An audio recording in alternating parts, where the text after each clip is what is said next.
கோவில்களிலே பிரதட்சணம் செய்வது நமக்கு தெரிந்த ஒன்று.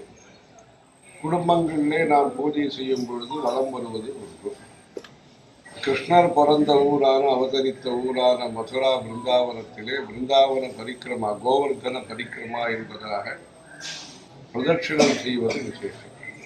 பிரதட்சிணம் சாதாரண பிரதட்சிணம் இல்லை. அந்த ஊரில் எல்லாம் சாஷ்டாங்க நமஸ்காரம் செய்து அப்படி விசேஷமாக அந்த 14 கிலோமீட்டர் இருக்கு. அது எல்லாம் நமஸ்காரம் பண்ணி அப்படி ஒரு பிரதட்சிணம் விசேஷமான.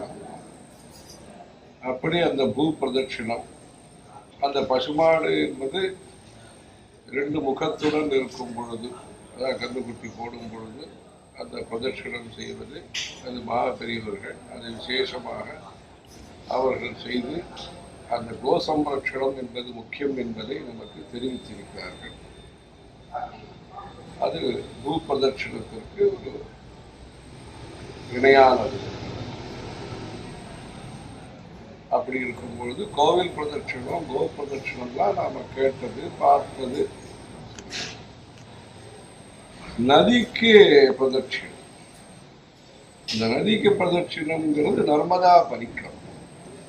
பல ஆயிரம் 20,000 கிலோமீட்டர், அத்தனை கிலோமீட்டர்கள் பிரதட்சிணம் செய்து அந்த விசேஷமாக இந்த நர்மதா பரிக்கிரமா நடைபெற்று வருகிறது.